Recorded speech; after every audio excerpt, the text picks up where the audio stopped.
Hi, everyone. Thank you so much to the NFU for having me. It's weird to be doing a keynote at this stage of my career, so I'm just going to call it a casual conversation with all of you. I'm not a formal speaker at all, so we'll just have a conversation.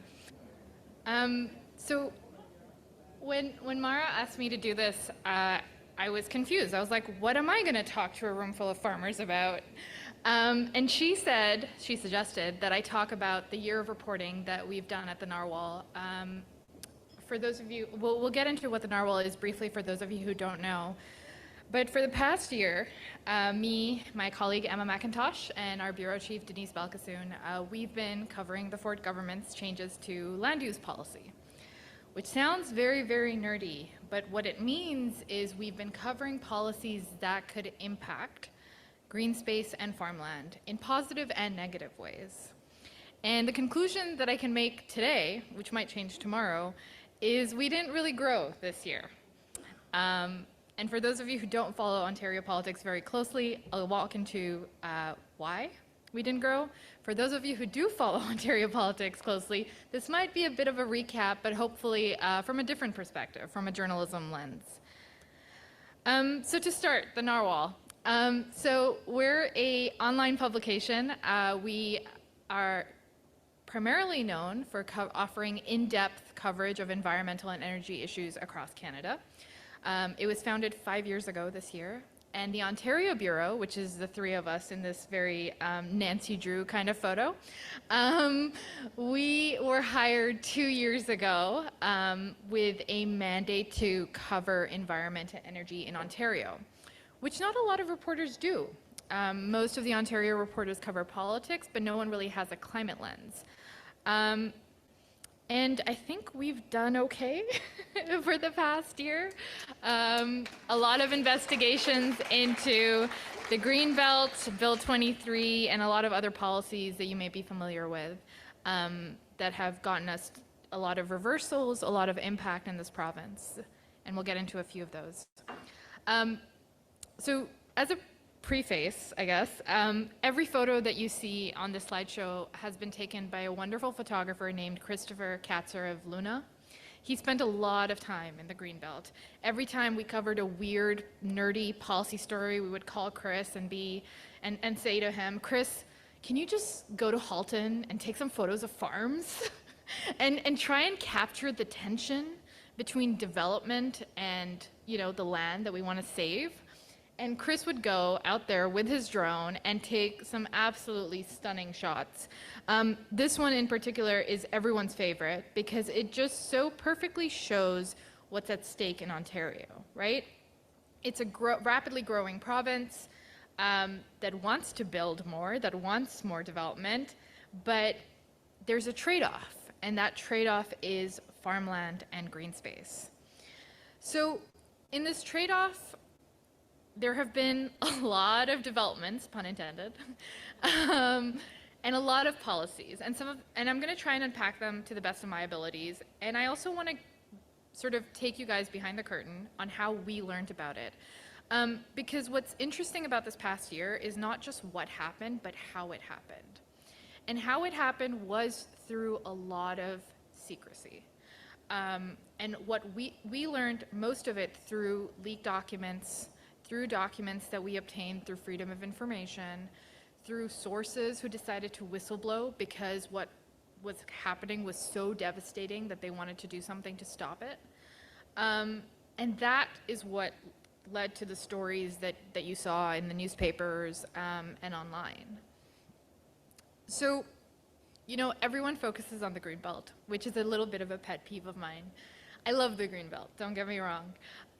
It's a magical, wonderful thing that we have here in this province, and we're very, very lucky to have it. But when you focus on the Greenbelt, you stop looking at all the other things that impacts land. And there are so many things that impact land. And what the Ford government has done in the past year is try and open the land in as many different ways as they've been able to, with the goal of building homes. So they have this target, 1.5 million homes by 2030, which it is doubtful whether they're going to be able to achieve that at this moment in time. But the way they've gone about it is let's try and streamline land use policies so we can make it easier to build. Practically what that means is that they're reducing protections little by little. But when you put them all together, it's very, very concerning. So, you know, it started with the growth plan, which we'll get into, and then Bill 23, then the Greenbelt and urban boundaries changes that happened here, and then this very, very nerdy document, which I absolutely hate, but had to understand, called the Provincial Policy Statement and Bill 91.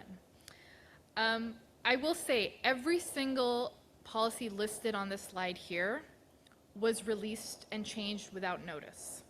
Every single policy and bill listed on this slide was changed in a very opaque way. It wasn't obvious what they were trying to do. You really had to get into the weeds and trust on public servants and people who understood these documents to tell you what exactly was happening. So to start, the growth plan. Raise your hands if you know what Ontario's growth plan is. Okay, that's it. So I apologize in advance if I get it wrong. I'm going to try and do my best to the 10 of you who raised your hand. So the growth plan is actually an award-winning document that governs Ontario's development policies.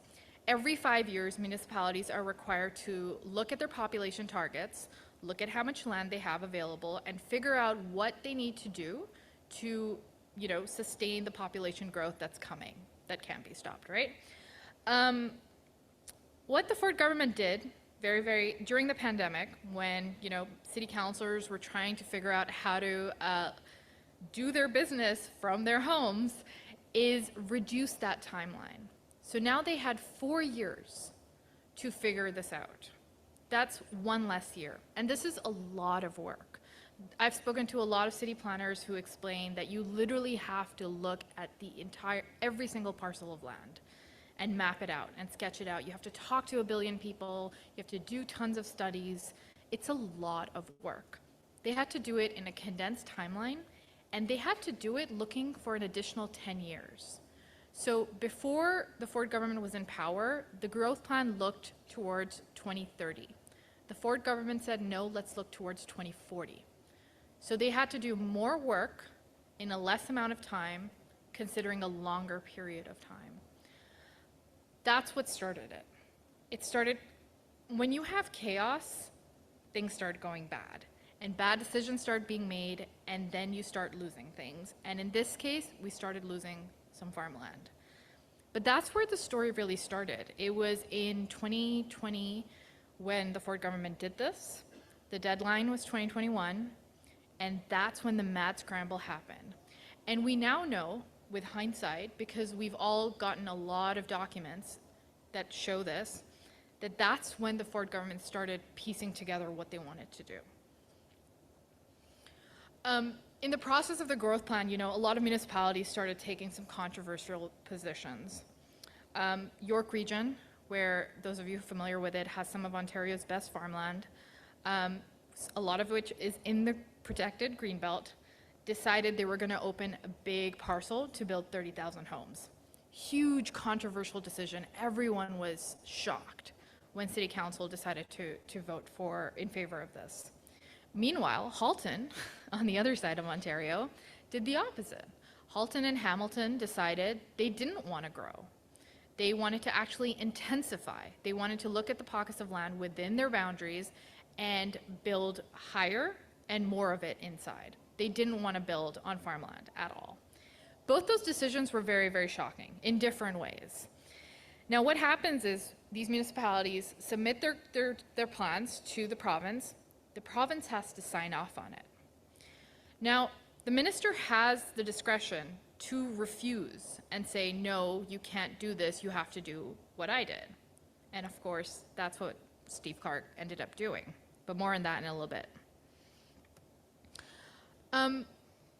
What happened next?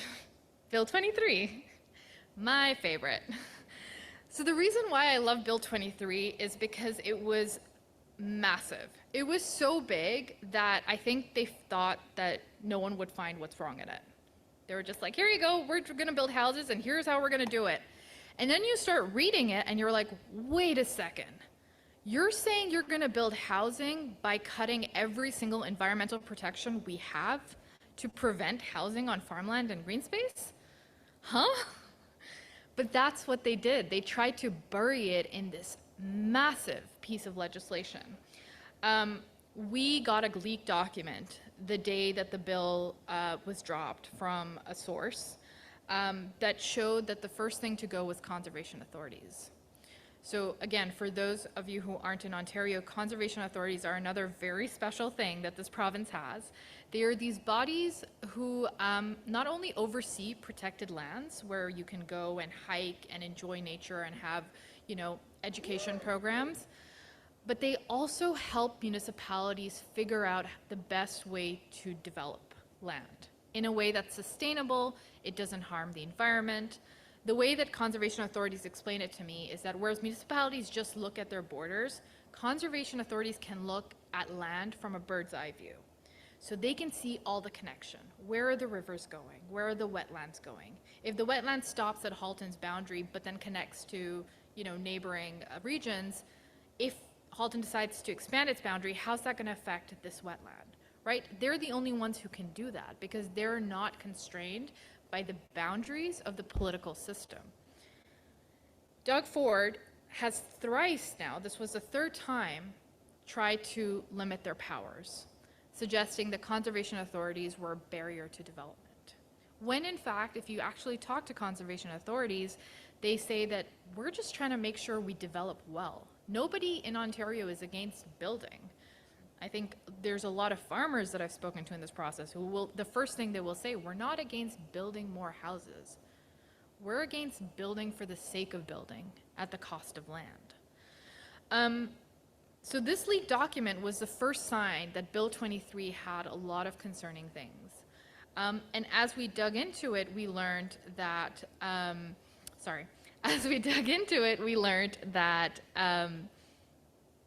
it included cuts to wetland protections. It included cuts to parkland protections. It included cuts to green buildings, which, you know, again, not necessarily a land thing, but could be. And so much more. I think a lot of people in the province were very shocked when they started to understand Bill 23. It took a while. And the reason it took a while is, again, the Ford government doesn't answer questions. Trust me, I've been in the room with Minister Clark way too many times. They don't answer questions. And if they do, they'll give you the government line. We are doing this because we want to build 1.5 million homes. We're doing this because there's a lot of people moving to Ontario, our population's growing, we're going to build.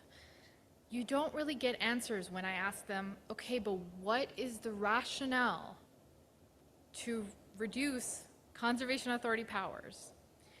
Because what I started hearing soon after Bill 23 came out is panic from city councils. Because with no conservation authorities, they would have to do the work to assess whether a development proposal was good for the environment. They don't have that expertise. City councillors are restrained in their budgets. They don't have a lot of bodies. They actually rely on conservation authorities to provide this expertise. And I was hearing from chief planners from across southern Ontario saying, we don't know how we're going to do this. The other complicating factor, of course, is that Bill 23 dropped while city councils were off. They dropped literally a day after the municipal elections. The mayor hadn't even been sworn in. Neither had the councillors. No one knew what to do. It was unprecedented. You had city staff like coming back from a period they were not meant to be in session, trying to read this hundreds of pages of bill, trying to understand what happened. There was no notice, there was no prior information, there was no consultation, none of that. There was no transparency. It was just bang, here's how we're going to do it. That's it. So Bill 23 was concerning in so many ways, and what's interesting is that in all our focus on the Greenbelt, Bill 23 has still slowly been implemented. And we're still trying to understand the impacts of it. We're still trying to understand, if there's a builder who wants to build near a wetland, how is that being assessed right now? And what does that mean for the wetland? Or if there's a builder who wants to build on a farm, how is that being assessed? We don't know. And I think it's going to take a while to understand it because it is so complex and complicated. The Ontario Federation of Agriculture, any members here? No? They put out what in my opinion, was a banger statement in response to Bill 23. They were out the gate very, very soon. What's interesting about this entire saga is a lot of groups dropped their guard, which tells you how serious it was. Usually you get a lot of politically correct, cautious, vague and broad statements from these organizations. With Bill 23 and the Greenbelt and the provincial policy statement and even the growth plan, there was no BS. It was, this is bad and you need to stop right now. The OFA, my favorite line from their statement was, with a responsible land use planning approach, we believe it is possible to build complete communities that can provide for the needs of residents while minimizing sprawl, preventing the loss of farmland, and avoiding additional pressures on urban-rural boundaries. They were offering the Ford government a solution. The problem is the Ford government was not interested. They wanted to do it their way. And then came the Greenbelt. So to put it in context for you, Bill 23 dropped October 25th, 2022. And I'm going to remember that day till the day I die. Greenbelt, the second date I'm going to remember, November 4th, 2022. Within a week, 10 days, both those things dropped. You all know, for those of you in Ontario, you know that Doug Ford promised to never ever touch the Greenbelt.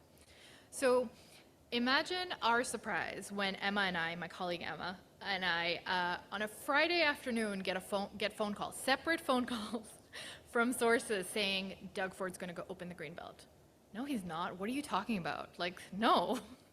Trust us, he's opening the Greenbelt. Within an hour, Steve Clark was at the podium saying, we're opening the Greenbelt. Again, shock. What? How? But you promised. Nope. The circumstances have changed. Conditions have changed. We have to open the Greenbelt. Again, the only rationale given was we have to build. We're going to add parcels to it.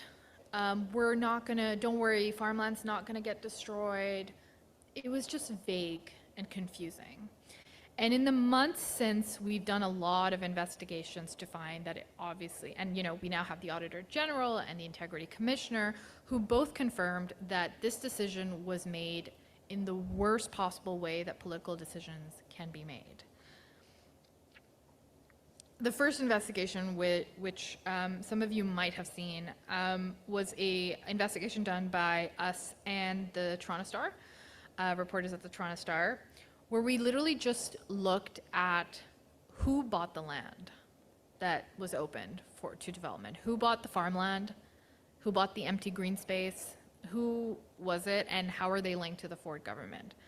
And what you end up with is one of these charts that just drives me a little mad because it so clearly shows that the process was flawed. These pockets of the Greenbelt were bought by developers with very, very close connections to the Ford family or members of the Ford government. It was clear then. We couldn't say for sure that there was any influence, but we can make the connections. And that's when things just started spiraling, right? Okay, well, if this is the case, how did it happen? Then you had Stag and Doe, Doug Ford invited developers to his daughter's Stag and Doe party. Then you learned, other things about, developers are in the Premier's office, or, this is how many times the developers have lobbied the following ministers.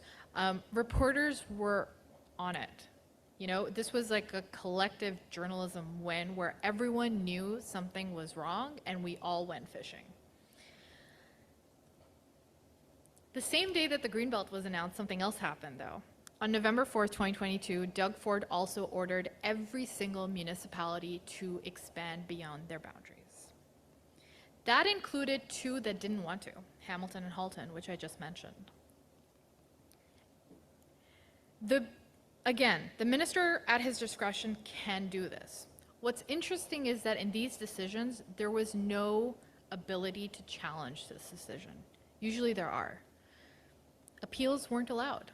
Hamilton and Halton would have to expand into farmland whether they liked it or not, and they did not like it.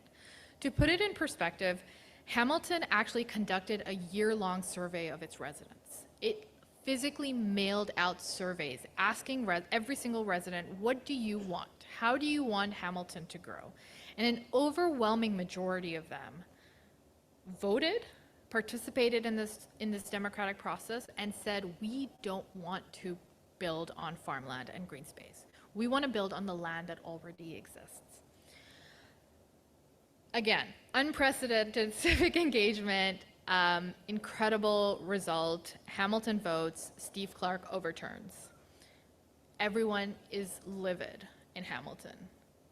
How can he do this? Where is the respect for democracy? Where is the consultation? Where is the information? Where is the rationale? No answers. I have the chief planner of Hamilton calling me saying, I have never heard from Steve Clark. Steve Clark has never once called me. There's no communication happening at all. Fast forward almost a year later, and so their environmental defense sues the Ford government over this decision, saying that it's unconstitutional for the Ford government to do this. And I go to court every single day for 2 months trying to get the documents because I've been told that the government has filed its documents and I want to see what's in them. And when we finally get those documents, a lot of them are when you get documents from a court case versus like a freedom of information request, they're not redacted, so you can see everything. And what we learned is most of the requests to expand came from third parties. We don't know who the third parties are. We asked 1 million times, give us a list. We don't know. But what we did learn is when you match the requests, the letters that developers sent the government, which are publicly available, and you look at these documents and see what's being requested by third parties, there's an obvious connection. These are developer requests. These are developers saying, open up the farmland, we want to build. Open up the green space, we want to build. And it was very, very concerning.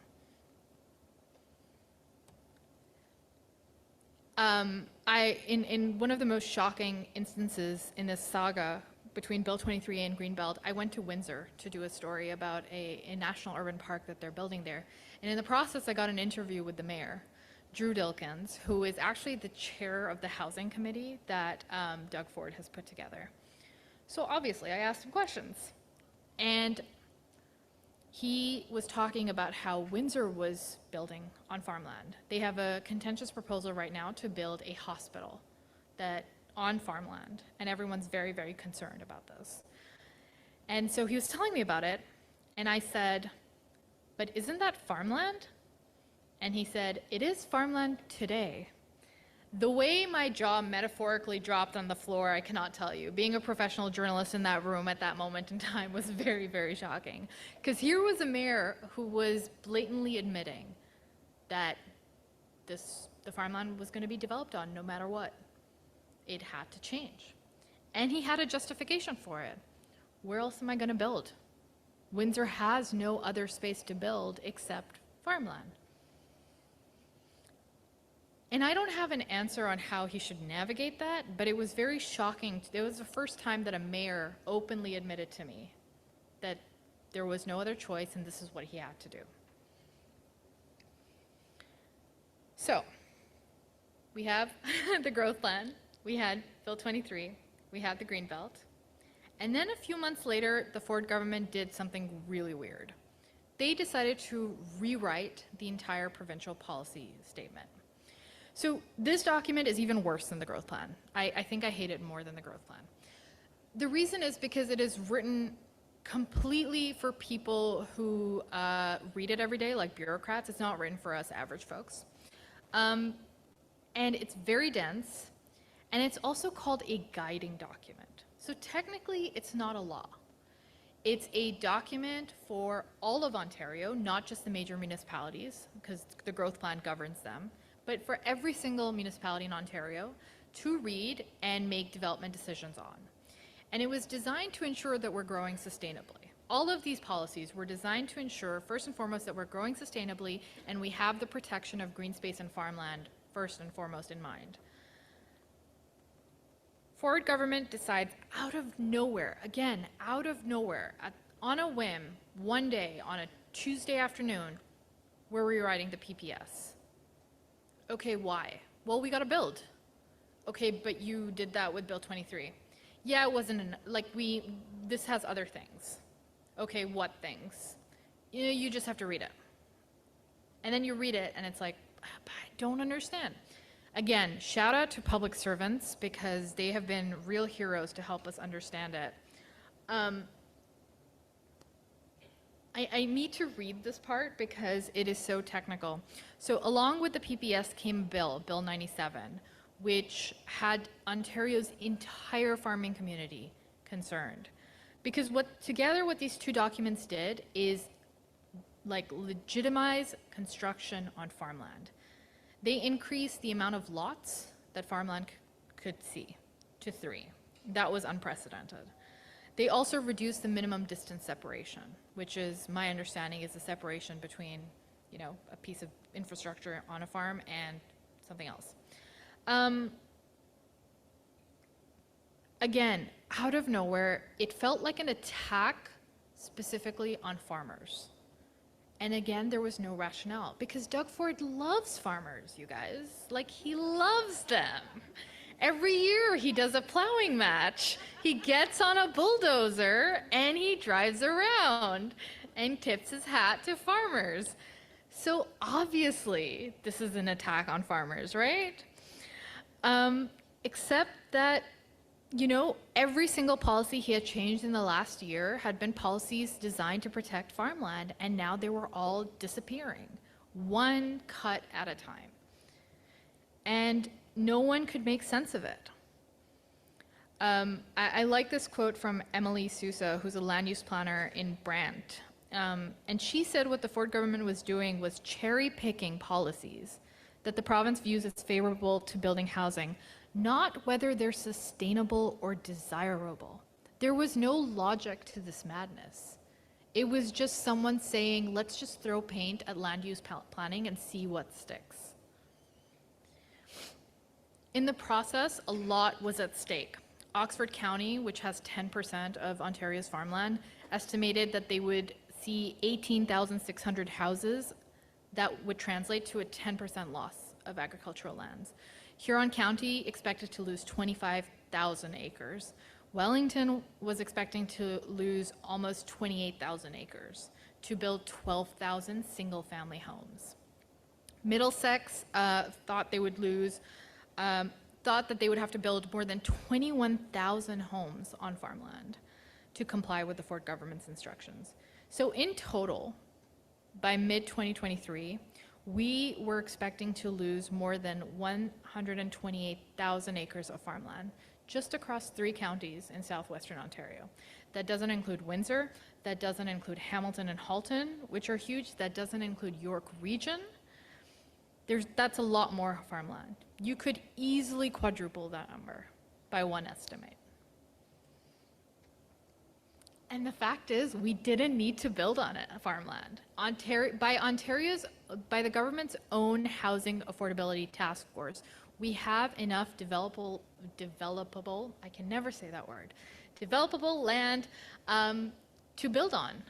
There is enough land that has already been designated for construction that hasn't been built on, that was waiting to be built on.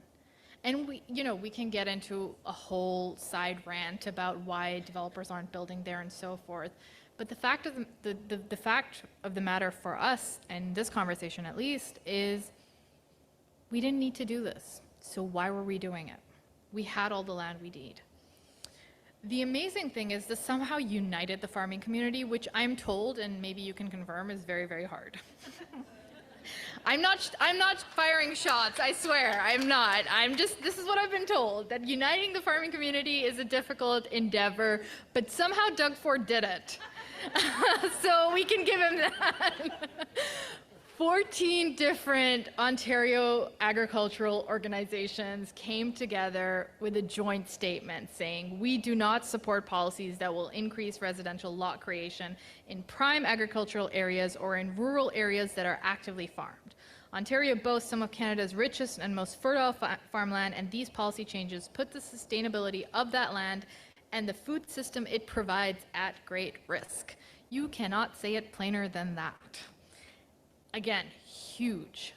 Like, not only were environmental groups against it, farmers were against it, residents were against it. There was no one but developers that supported these policy changes, and that should tell you all you need to know, right? And then, of course, when you're faced with that much outrage, what do you do as a politician? You walk it back. Rewind the tape and let's start over.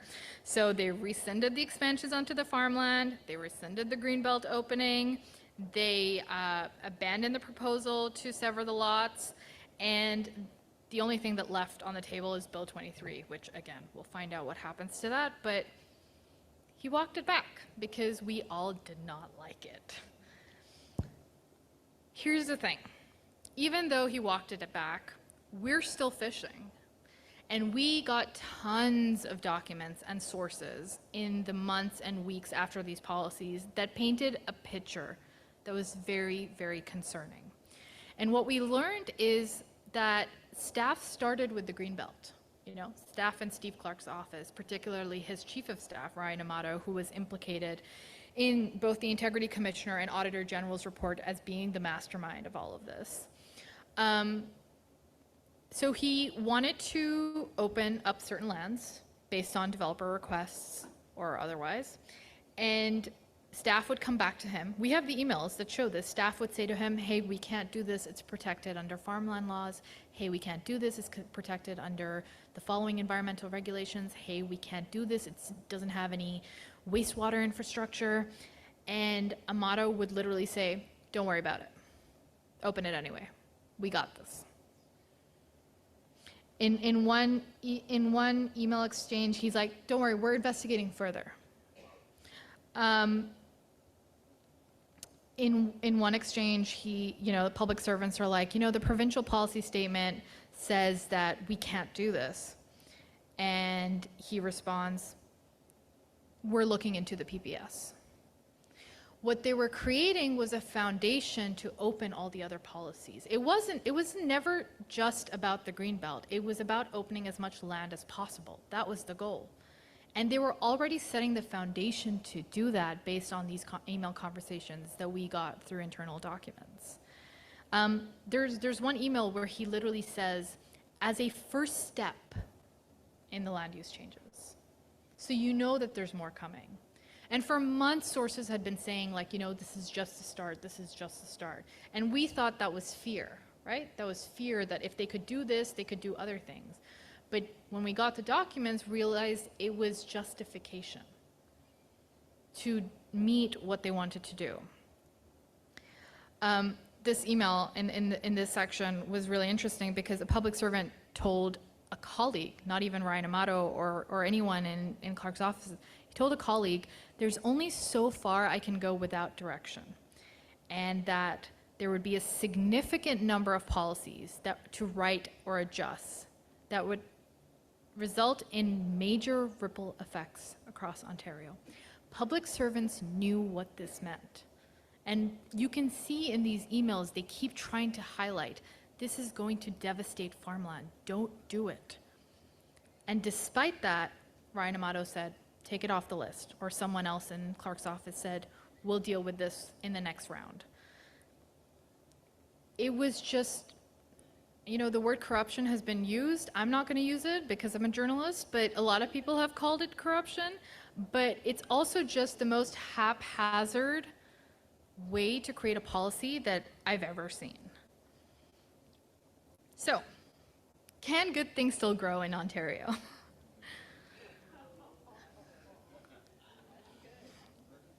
I was going to do a sing-song, but my voice... The answer is of course, or at least I hope so. With all these walkbacks and reversals, there's still a lot of uncertainty. Where do we go from here? Is farmland protected? Can we focus back on food, please? And how to feed a growing population, not just how to house them, because they both have to work in tandem. We have to have those conversations. And to some degree, we are across the country.